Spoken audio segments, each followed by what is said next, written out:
Somewhere in the vast oceans, beginning more than 300 million years ago, primitive sharks first appeared.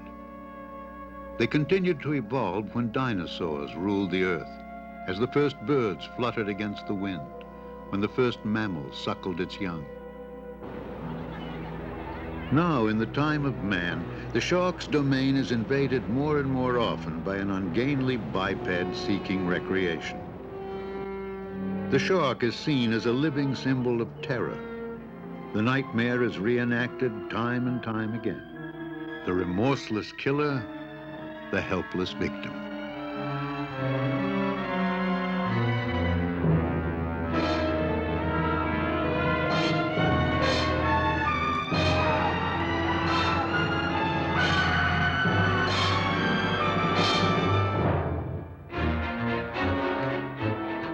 In fact, the remorseless killer is most often ourselves, the shark the victim.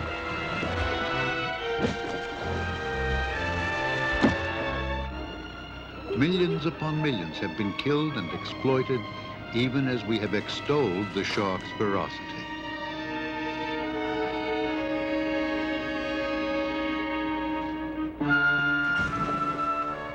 More and more, we are invading the domain of sharks. By accident and by design, we are encountering them eye to eye. It is a meeting fraught with both fear and fascination.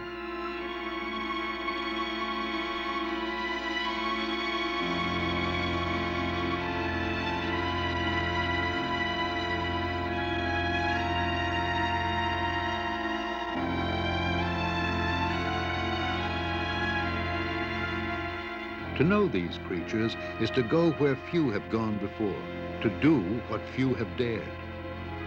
We invite you to join our exploration of a forbidden domain. The undersea world of the sharks.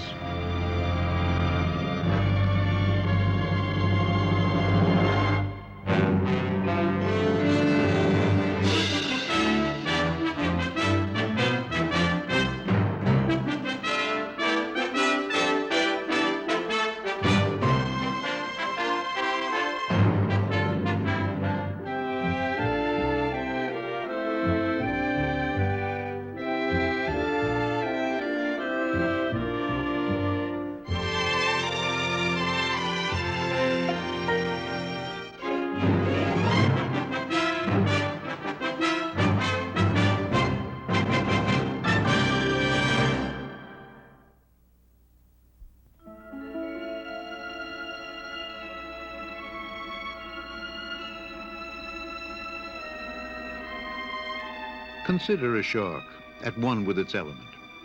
It is a fish, but differs from others largely in its lack of a bony skeleton. Out of the water, it is an ungainly, delicate creature that may be crushed to death by its own weight. But here, it moves with supreme assurance and grace.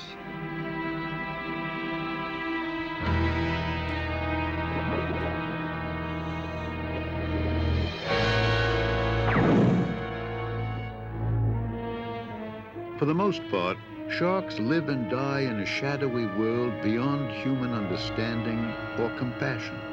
In popular conception, all are man-eaters, and all deserve to die.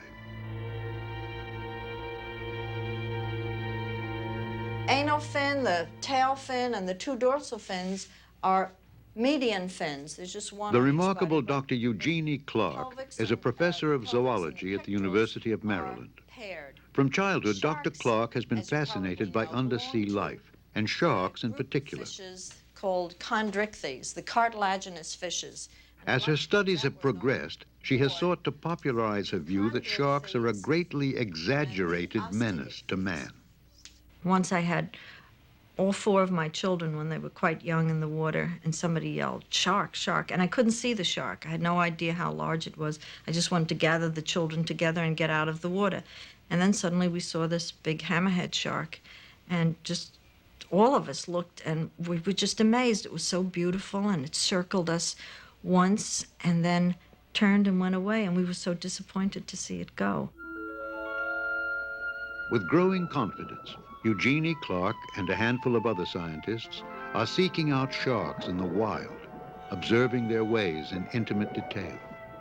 When the shark comes right up to my face and looks right into my eyes and I look at it, I just feel that I'm with one of the most magnificent creatures in the world.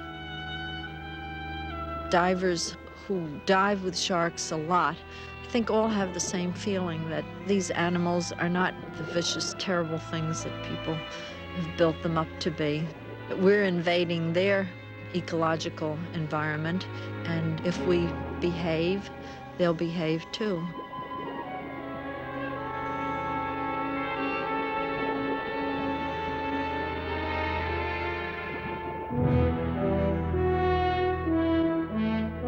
In the very jaws of the shark, scientists find beauty and efficiency. For instance, most sharks are highly streamlined. It would seem they could only bite something directly underneath them. But at the crucial instant, the whole shape of the shark's head can change. The jaw is thrust forward and the teeth extended outward. It's a swift and fascinating transformation.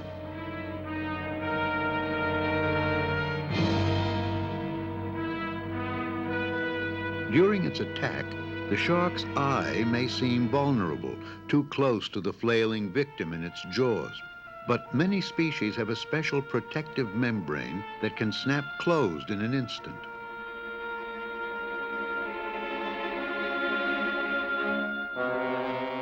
The notorious jaws of a great white, the largest predatory shark. The prominent teeth will cut paper as cleanly as a razor blade.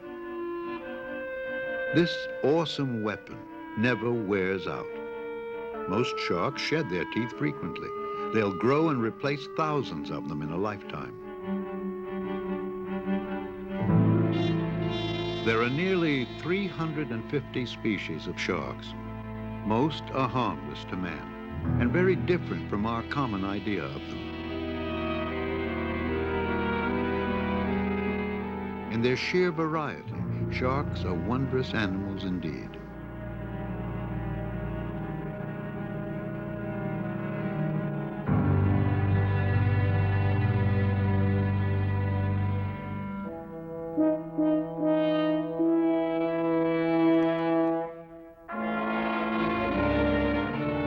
A basking shark, weighing over 6 tons.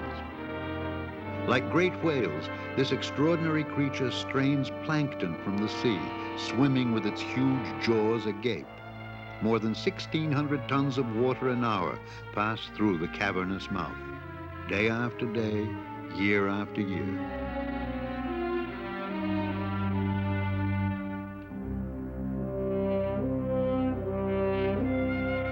The biggest fish in the world, the whale shark, may attain more than 40 feet in length and 13 tons. It too is a plankton feeder, docile and generally harmless.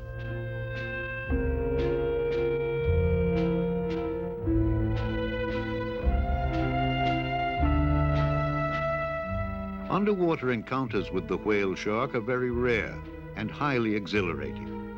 The cruising giant may accommodate passengers, sometimes carrying divers for miles.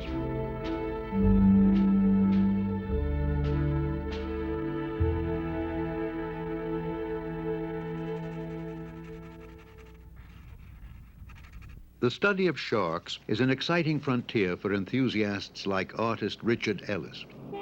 In 1976, it fell to Ellis to do the first drawings of a giant species of shark previously unknown to science.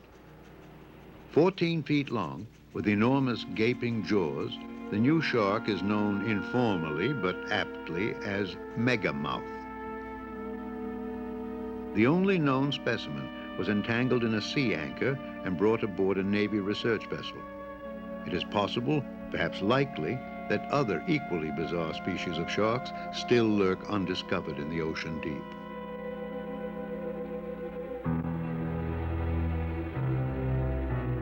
These eerie pictures were captured by an automatic camera at depths over 6,000 feet. Exotic types of sharks were filmed coming in for bait.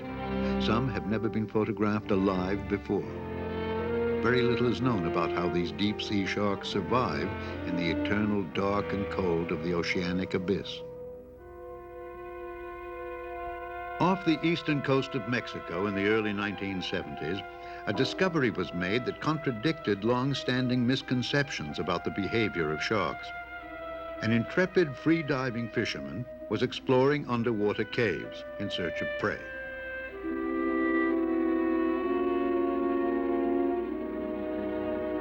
He found sharks.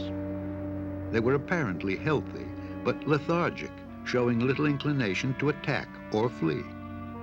Reports of their remarkable behavior would soon filter back to Eugenie Clark. Well, everyone thought that that type of shark just kept swimming all the time and had to in order to survive. But here we found this interesting phenomenon of at least one species of shark, streamline shark, that had adapted itself to going into a cave and stopping for long periods of time, perhaps several hours, according to Valvola, one of the divers who repeatedly went into the cave. So the question was, why were they going in there? Seeking first to verify and then to explain the so-called sleeping sharks, Eugenie Clark leads a series of expeditions to Mexico.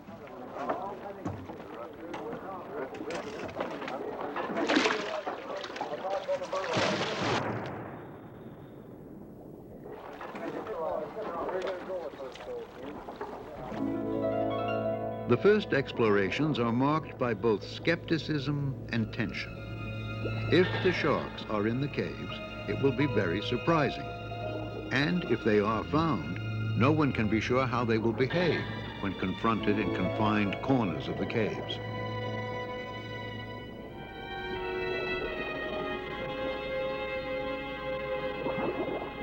It is true and baffling. These sharks belong to species always thought to be perpetual swimmers and highly dangerous to man. Most of the sleeping sharks are being cleaned by remoras, fish commonly found in company with sharks. They meticulously remove parasites from the sharks' bodies. For the first time, the remora's housekeeping services to its host can be closely observed and filmed in the wild.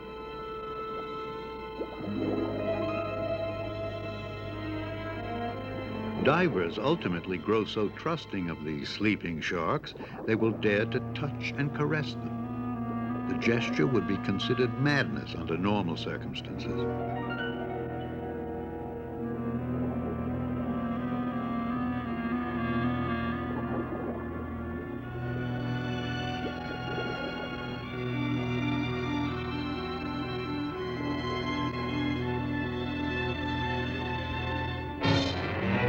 It's a heart-stopping moment when a large tiger shark suddenly becomes alarmed and must choose between attack and escape.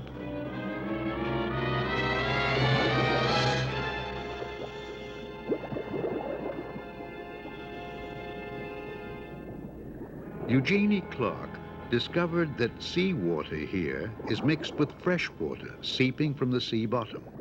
This can loosen the grip of parasites that afflict sharks and allow the remoras to work most effectively. The sleeping behavior may be prompted by the unusually high oxygen content of these waters, making it easier for sharks to breathe without swimming, and perhaps having a narcotic effect the sharks enjoy. The phenomenon of sleeping sharks remains a fascinating mystery. It's possible that many sharks sometimes behave this way, lying in huge underwater dormitories that are yet to be discovered.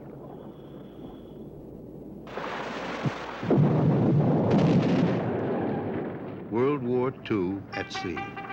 There had never been such a far-flung human conflict or such widespread fear of shark attack.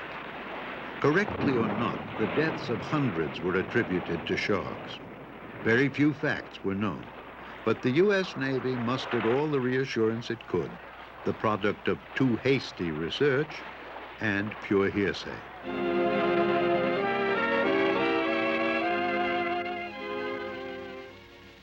Yes, there are sharks in the South Seas, and barracuda, and other dangerous fish.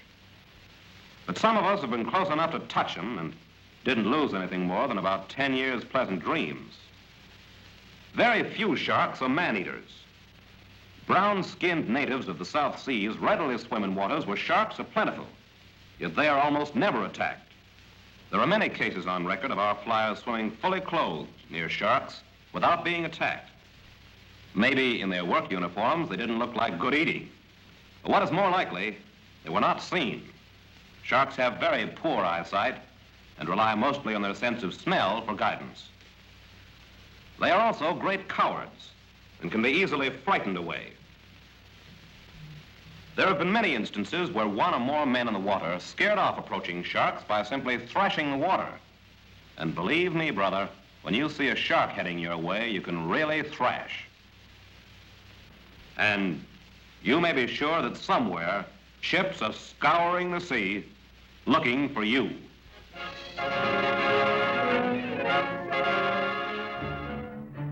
Much of this wartime wisdom did not stand up to later research.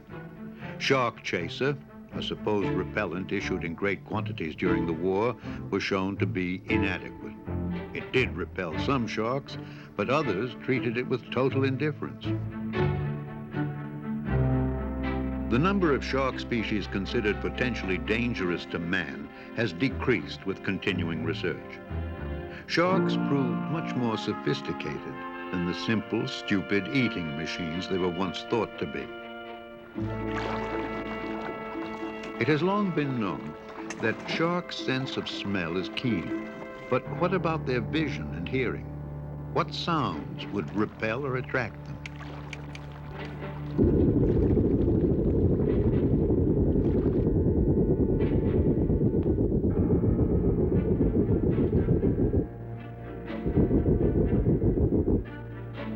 Advising swimmers to thrash the water in order to frighten sharks away may have been extremely unwise.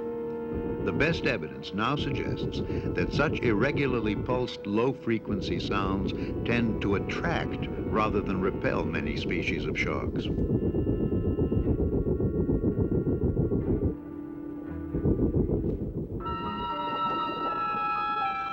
A University of Miami team conducts an eye examination on a tiger shark captured in the wild. Amazingly, this shark submitted quietly to the examination, conducted in an improvised undersea laboratory off the Bahamas. A few stitches prevent the protective membrane from closing over the eye. The myth that sharks have poor eyesight is being dispelled. Sharks studied thus far appear to see quite well, although some are farsighted. The shark's sensitivity to light is superior to humans, and they are especially good at detecting movement.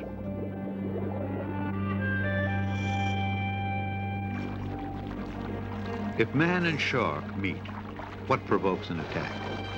It is clear that no shark species normally feeds on man.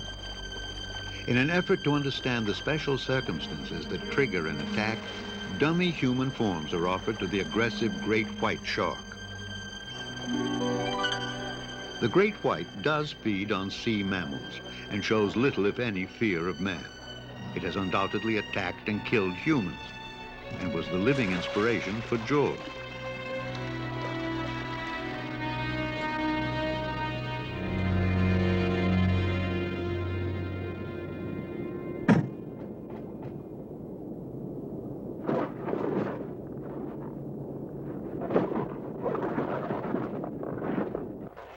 Do certain colors prompt attack? No definite answers are known, but available evidence tends to suggest that the bright, highly reflective hues commonly used for life-saving equipment do nothing to discourage an aggressive shark.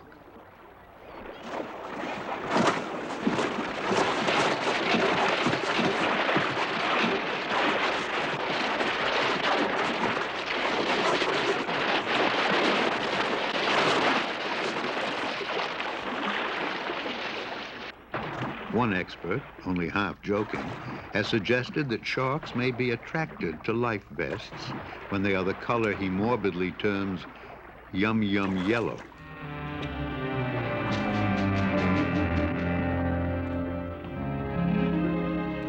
The beaches of eastern Australia and South Africa have until recently been the most notorious for shark attacks.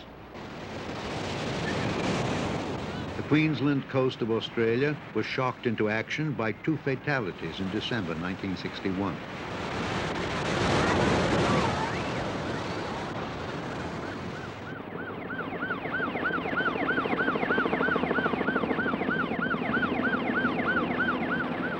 Lifeguards and surf rescue patrols keep an eye out for sharks and give the alarm if any are seen near bathers. Offshore, an array of nets keeps the local shark populations down. Oh, it's so clear. It's clear as anything. The netted and patrolled beaches have been safe for 20 years. But anti-shark measures are expensive, and nets take a great toll of inoffensive creatures as well as the few species of dangerous sharks. Whenever shark attacks have occurred, reprisals have been harsh and indiscriminate. Despite its fearsome expression, the gray nurse shark is placid and harmless to man. Massing in groups, young and old together, the gray nurse was a common shark in Australian waters until disaster struck in the late 1950s.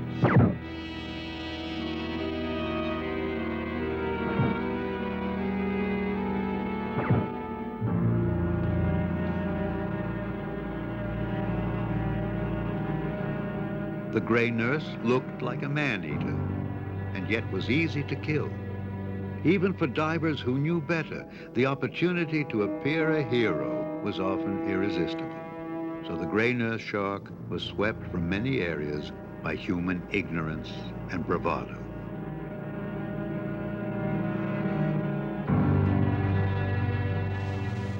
Nearing Dangerous Reef off the coast of South Australia, a party of scientists and filmmakers come to study the great white shark. Although the great white is found in many parts of the world, he has been most easily studied here. Blood and large quantities of horse meat and tuna are used to attract the great white. Dr. John McCosker of San Francisco's Steinhardt Aquarium has a variety of experiments planned. Australian Rodney Fox will also dive with his young son. You want the camera? Especially since the publication of Jaws, many photographers, scientists, and adventurers have sought to get close to the great white shark. The fascination with ferocious sharks is out of all proportion to the damage they do. Worldwide, perhaps only 50 attacks are documented each year. About 10 are fatal.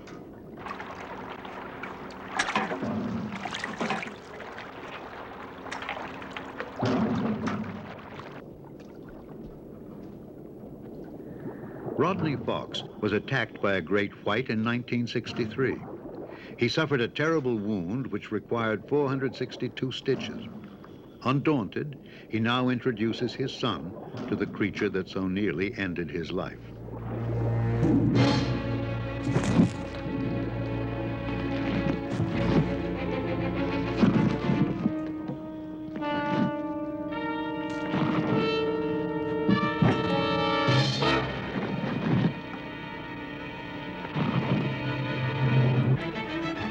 Dr. McCosker remembers.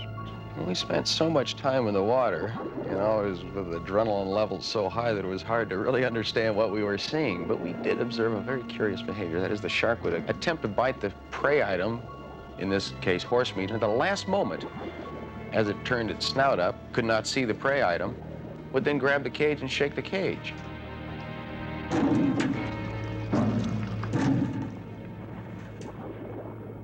Occasionally, the shark would ignore the cage and us and the horse meat and would bite the propeller, or even would bite the magnesium plates on the underside of the boat. And of course, we just thought, like everyone else, that these stupid sharks will bite anything. Here he comes. Here he comes. Oh, what a thorny game. The great white often seems unable to locate the bait in the last seconds of his attack. It has been recently discovered that many sharks have an acute sensitivity to electric fields detected through pores on the head. They can sense even the very minute bioelectric fields generated by other animals, a kind of invisible electrical aura that surrounds all living creatures.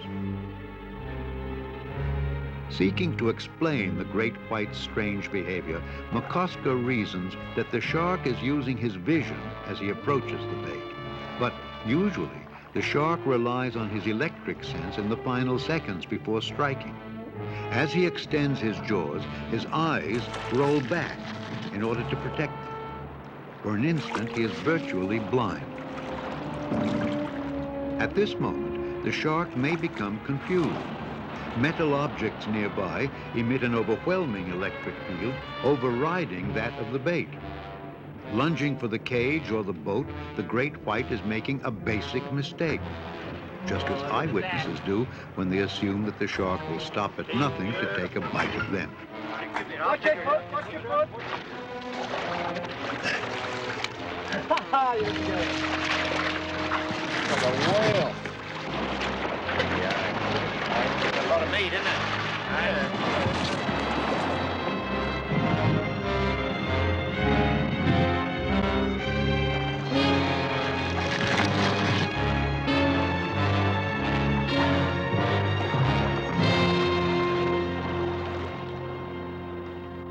The shark behavior outside of the human element is probably quite simple.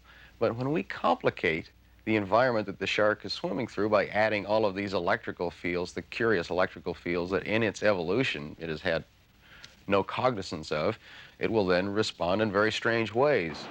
We then feel that this is a stupid, maniacal, ferocious, crazy shark, but in fact it's only responding to those sensory stimuli that it's developed over hundreds of millions of years.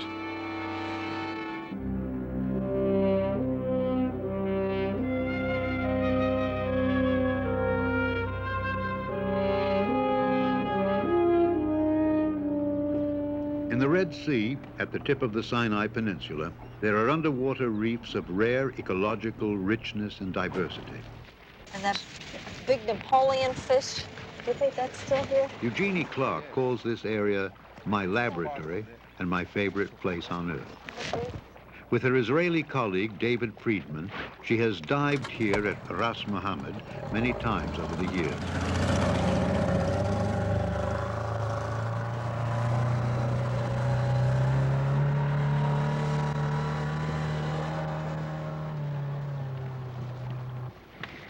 Okay, let's go.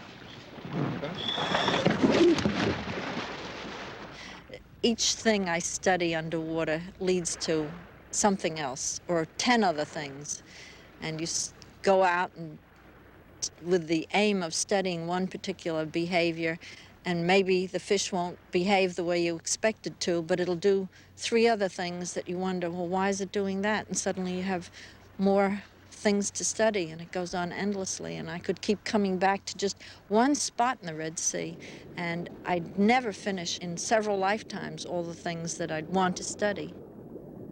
Here, Eugenie Clark made her best-known discovery, the remarkable qualities of a little-known fish. And so I was looking over in some sandy areas, and I saw this thing that looked like a sole in the sand. And I went over and I thought, well, I could never catch it with my hands because you just can't pick up fish that way. And I made a grab for it and I caught it.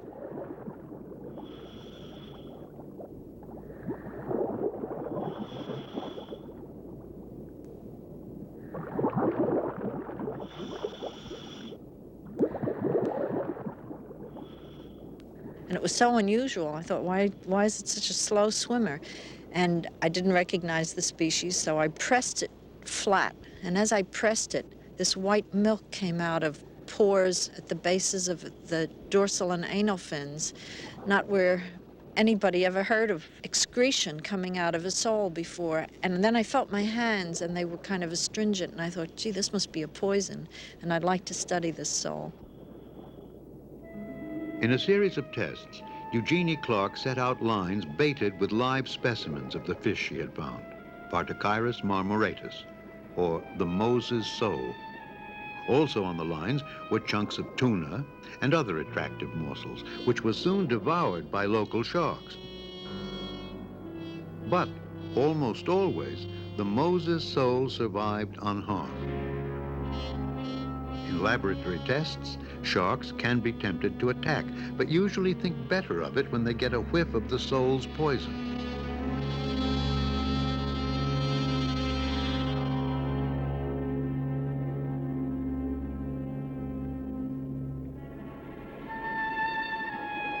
Eugenie Clark hopes that Moses sole toxin may someday be used to protect humans. Many problems remain, but the humble Moses sole may now be hailed as the originator of the first known shark repellent that really works. In many parts of the world, basic research on sharks is going forward. Here in California, a team from the State University at Long Beach has perfected a compact sonic transmitter and a way to attach it to angel sharks. She's been out of the water about 2 minutes. Let's try not to wait more than one more. The transmitter is relatively inexpensive and can operate up to 4 months. With this equipment, scientists have their first real opportunity to track the movements of sharks in the open sea. Beautiful. All right. Preliminary results show unexpected extremes in the angel shark's behavior. It may lie dormant on the sea bottom for several weeks. At other times, it's remarkably active, traveling as much as 4 miles overnight. All right, Jeff, let's try it here.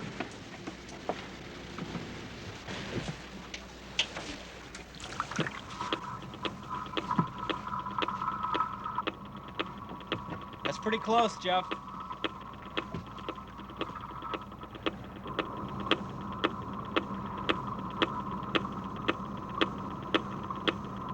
Some sharks disappear mysteriously at certain times of the year. Others are known to migrate over great distances. Baby sharks of some species are hardly ever found. And sharks of one sex may be abundant while the other is entirely absent in a given area. Such research may eventually help to explain these mysterious phenomena.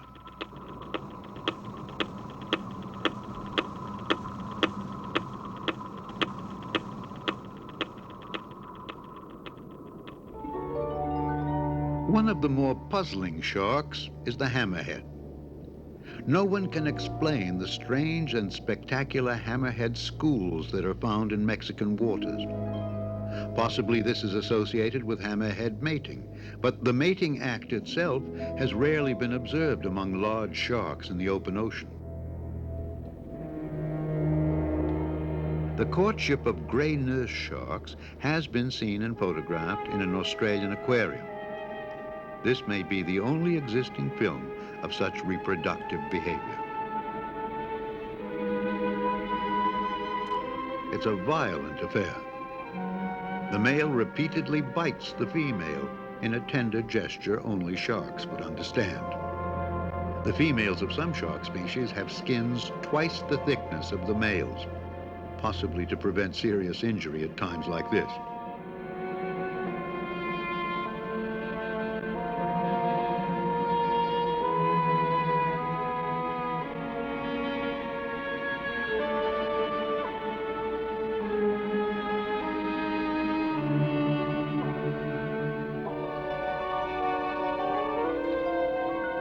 Every few years, in coastal waters of the eastern Pacific, a spectacular assembly begins. Millions upon millions of squid mysteriously appear to mate and lay their eggs. The male squid frantically pursue the females, sometimes 2 or more clasping a female in the mating embrace. The squid's normal defensive instincts are totally suspended. For fishermen, the squid run brings long nights of hard labor. The squid are attracted instinctively to bright lights at the surface. Up to 10 tons of them may be taken in a single evening. Woo, this edge. Here, the shark is considered a hated rival, to be shot and killed on sight.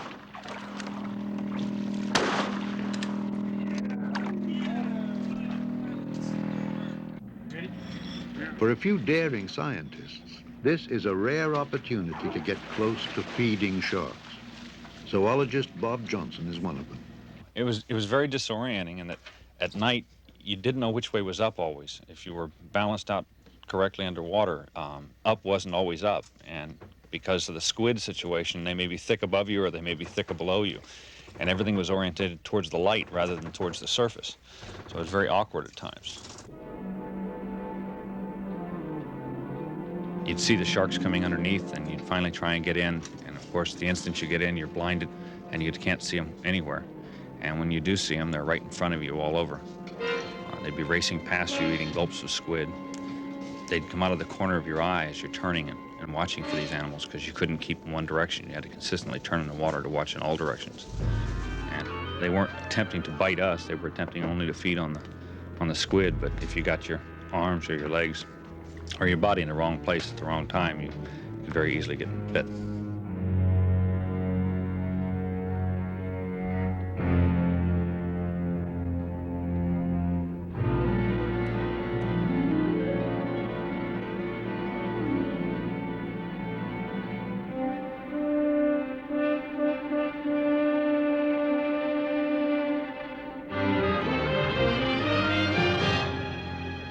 Simply to observe how sharks feed, Johnson and his companions must risk becoming a meal for sharks themselves.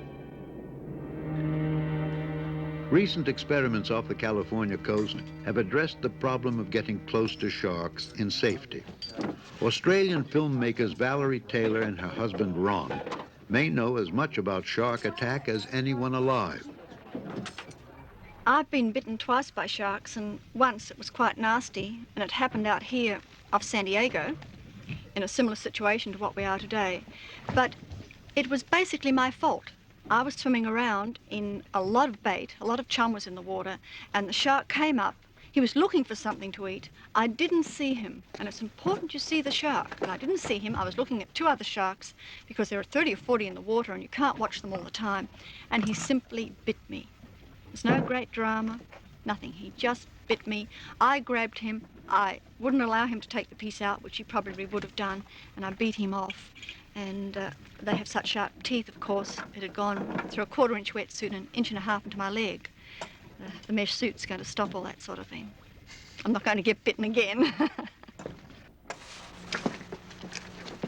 The Taylors donned stainless steel suits reminiscent of medieval armor. Meanwhile, the waters around are baited with hundreds of pounds of fish. In response, blue sharks will congregate here within a few hours.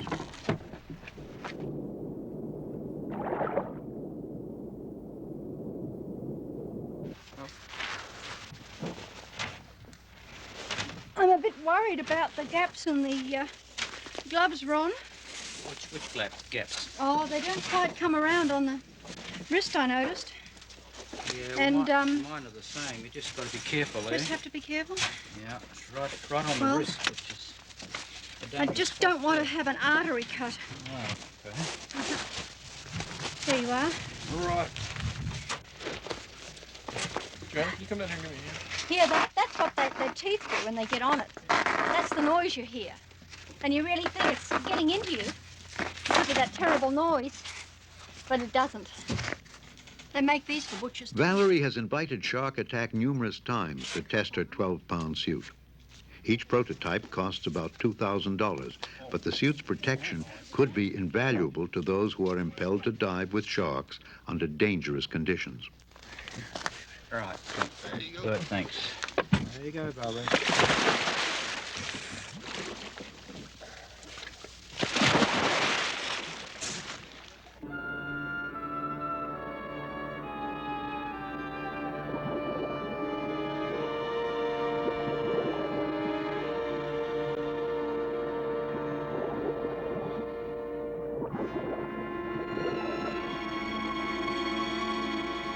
The scent of bait is heavy in the water, yet Valerie Taylor has to entice the sharks to feed.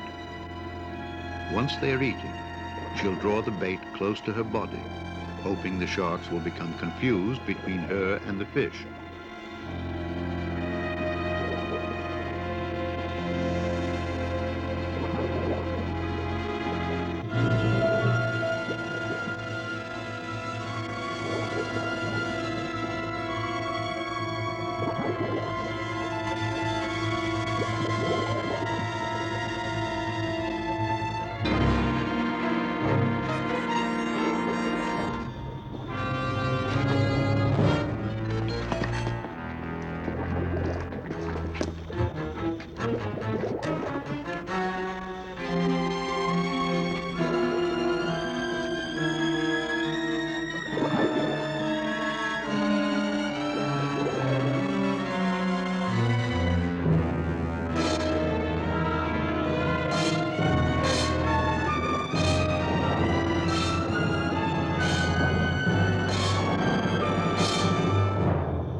The situation gets out of hand. It's all Valerie can do to protect her face and mask.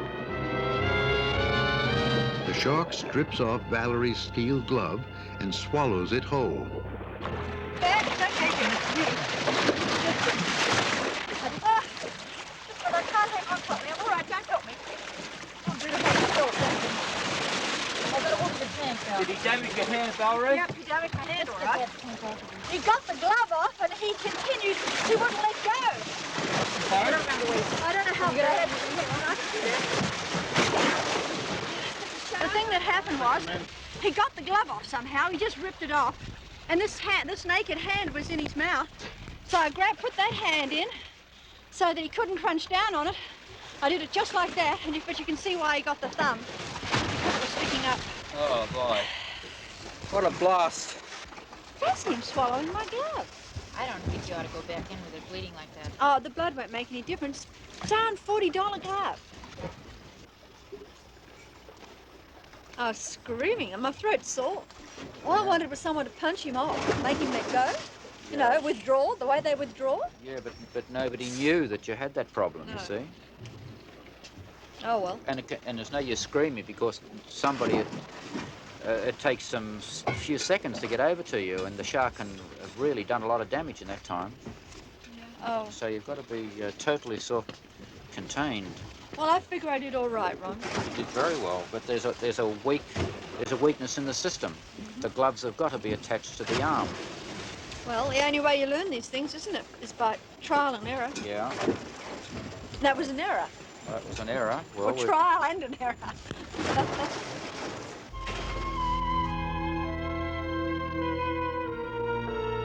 To date, the suit has proved very effective in preventing injury from attacks by sharks of average size. Development and testing continue.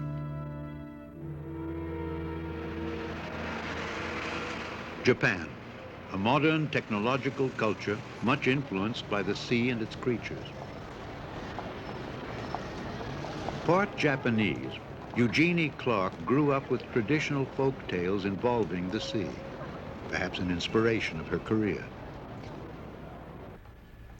On a recent visit, a meal consisting entirely of shark delicacies was served in Eugenie's honor. In Japan and other countries, there's a popular prejudice against eating shark, and so it's sold under a variety of euphemistic names.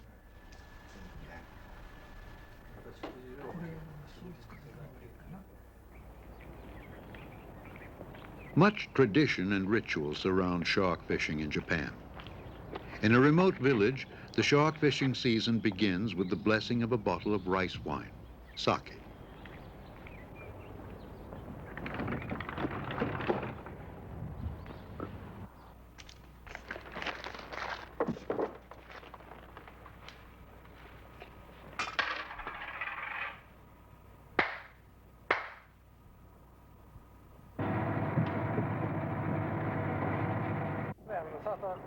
The next day, at sea, the ceremonial sake is sprinkled over the boat, the lines, and the bait. What's left warms the fishermen and bolsters their courage.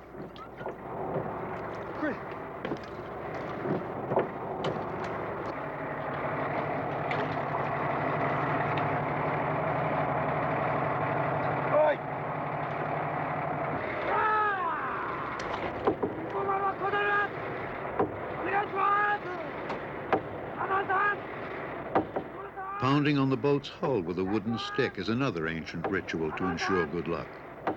It may have scientific basis. Such noise could attract sharks.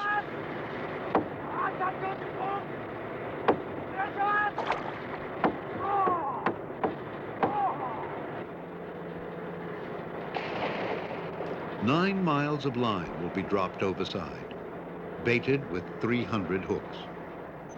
No more efficient method of shark fishing is known. Sharks are capable of destroying most kinds of nets, and in any case are rarely found in schools.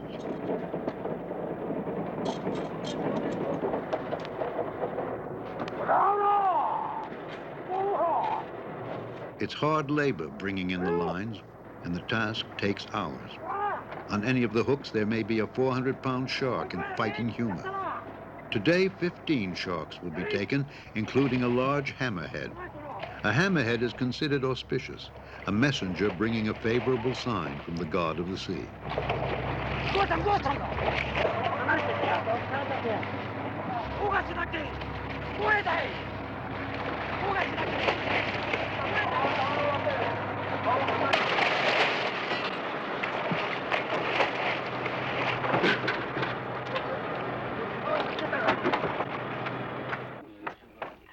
A shark feast celebrates the opening of the fishing season.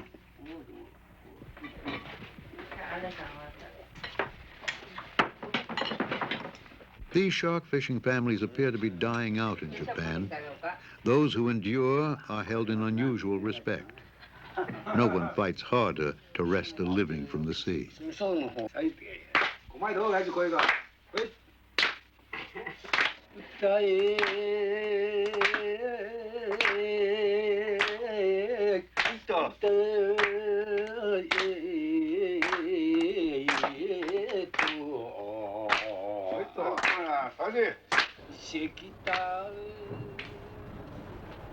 Tokyo's fish market, the largest in the world.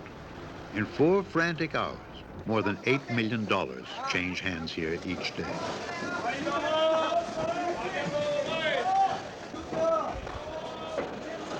How many pounds of porbeagle did they get today?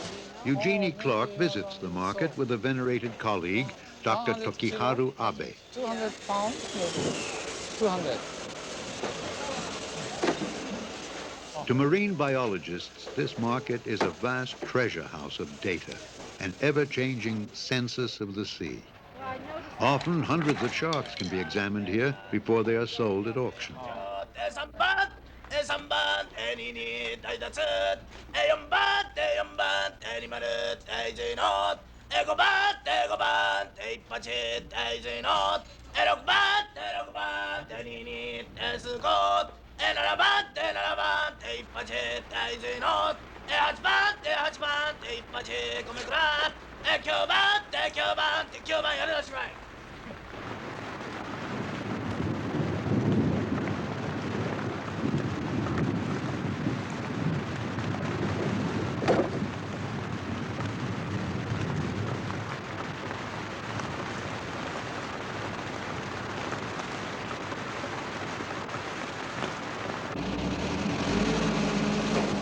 Japan's shark industry is diversified and full of curiosities.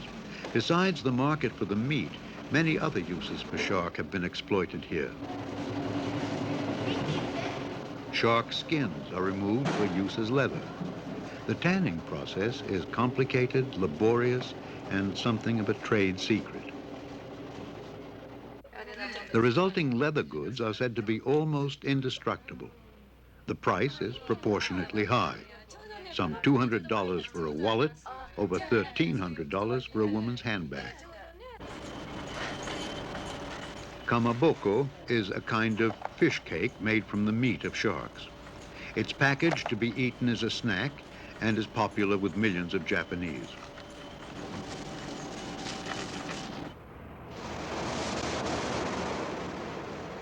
Off the shores of eastern Japan, fishermen pursue a rare and little-known specialty, deep-sea sharks.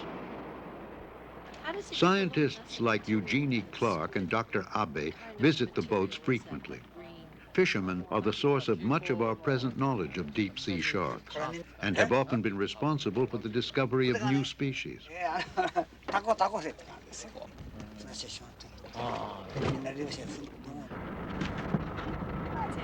A creature from another world. The huge luminous eye is adapted to detect what little light exists over 2,000 feet below. It may also serve as a glowing lure to attract the shark's prey.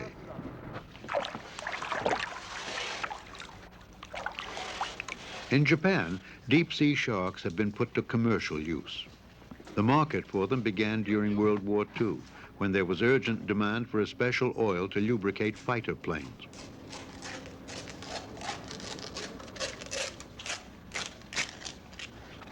Such oil was to be found in the shark's liver, a very large organ accounting for as much as 25% of its body weight.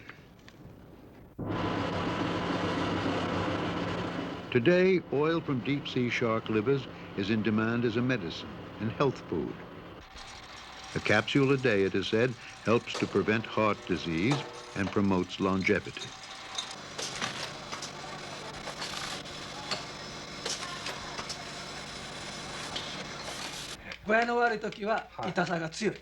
Despite medical skepticism, some Japanese believe that oil from deep-sea sharks is a cure-all, effective against everything from constipation to cancer.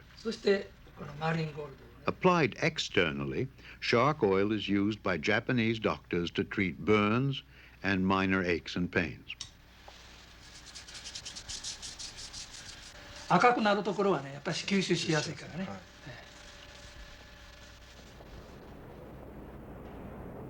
In the United States and most Western nations, sharks inspire interest mostly for sensational reasons. Aquariums and oceanariums draw large crowds to shark exhibits, but they try to demonstrate that not all sharks are dangerous.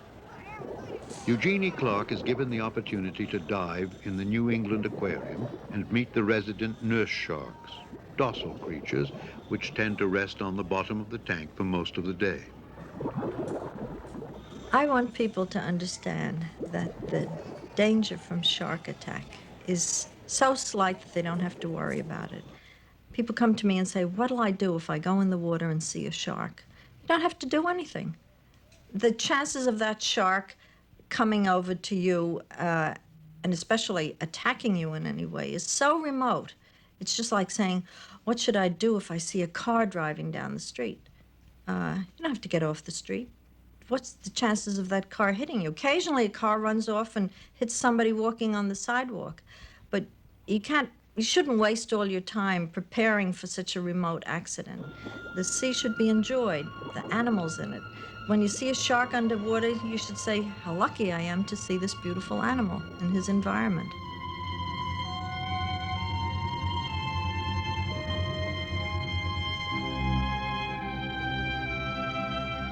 It may be many years before Eugenie Clark's attitude becomes widespread. For in the minds of men, the shark provokes a deep-seated, almost instinctive fear. But even now, there are new kinds of encounters between man and shark beneath the sea.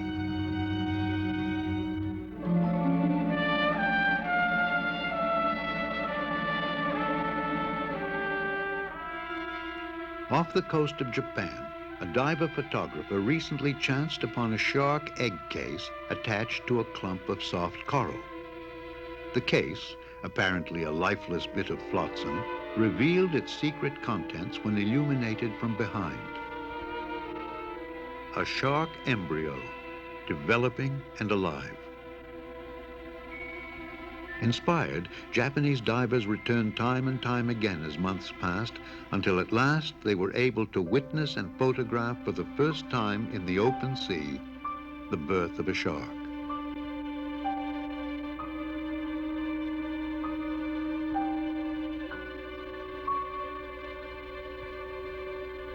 For the divers, this was a deeply thrilling moment. They felt they had touched an inner secret of life and glimpsed a wonderful mystery. Thus, one hopes, man and shark may meet in the sea and pause and pass on, each doing the other no harm.